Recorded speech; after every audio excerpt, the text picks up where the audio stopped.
Hello everyone, मैं हूं आपका दोस्त आशुतोष। और आज हम स्टार्ट कर रहे हैं 20 MCQ question business law subject का। तो पहला क्वेश्चन है, the Indian Contract act 1872 is divided into dash chapters 3, 8, 10, 12। इसका आंसर होगा 10 chapters. The Indian Contract Act come into force on 15 September 1872। 1 September 1872। इसका आंसर होगा 1 सितंबर। ठीक है। नेक्स्ट है, the Indian Contract Act applies to the whole of India excluding Jammu and Kashmir. Whole of India including Jammu and Kashmir states noticed by the central government from time to time, या none of the above. इसका answer होगा whole of India excluding Jammu and Kashmir. Exclude कर देता है answer. Next है, an agreement consist of reciprocal promise between at least 4 parties, 6 parties, 3 parties या 2 parties. तो इसका आंसर होगा 2 पार्टीज। ठीक है आंसर। नेक्स्ट क्वेश्चन है, every promise and every set of promise framing the consideration for each other is an contract, agreement, offer या acceptance. इसका answer होगा agreement. Contract is defined as an agreement enforceable by law. Vide section dash of the Indian Contract Act. Section 2E, section 2F, section 2H, section 2J। इसका answer होगा section 2H। Valid contracts are made by free consent, are made by competent parties, have lawful consideration and lawful object, और या फिर all of the above. इसका answer होगा all of the above.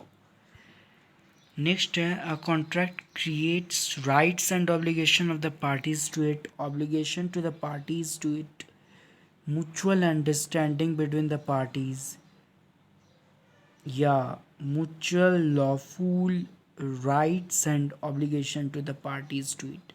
तो इसका answer होगा D, as mutual lawful rights and obligation of the parties to it।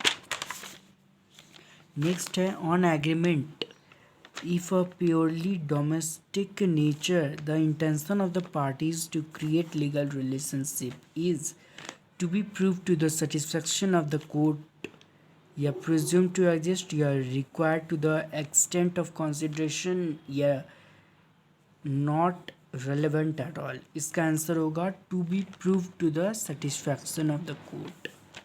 Next है, dash is forbidden by law।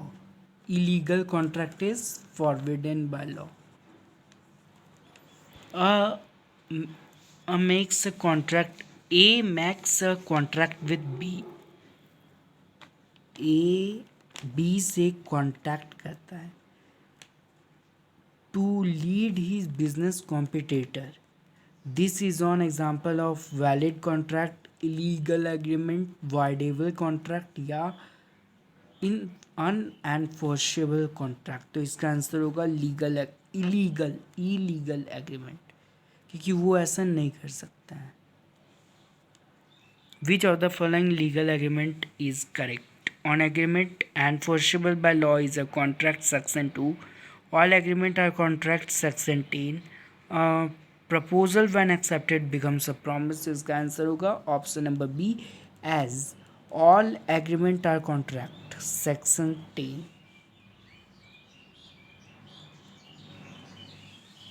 Next है, dash is made by words written. Express contract, implied contract, tacit contract, या unlawful contract. इसका answer होगा express contract. ठीक है। Agreement the meaning of which is uncertain is void, valid, illegal, या voidable। इसका answer होगा void।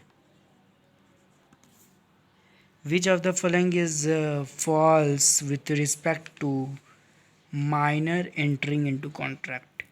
Options are number 1, on agreement with or by a minor is void ab initio. Next is a minor can be beneficiary of a contract, and number third is the contract involving a minor as the beneficiary may be enforced at the option of the third party. And number fourth option is a minor cannot ratify a contract attaining majority. तो इसका answer होगा सी, इसका answer है सी। ठीक है, सी इसका answer हो गया। Drawing cash from ATM sale by fall of hammer at an exchange sale are example of express contract, implied contract, unlawful contract या tacit contract। इसका आंसर होगा implied contract, क्योंकि इसमें रिटेन वे में नहीं किया जा रहा है, कोई भी काम ओरल वे में किया जा रहा है। ठीक है। Dash is one-sided contract in which only one party has to perform his promise or obligation. Void contract, illegal agreement, unilateral contract, bilateral contract। इसका आंसर होगा यूनिलैटरल। नेक्स्ट है ऑल कॉन्ट्रैक्ट इज अ या an offer, agreement, acceptance या transaction. Agreement होगा। Next है a या an is every promise and every set of promise forming consideration. Agreement होगा।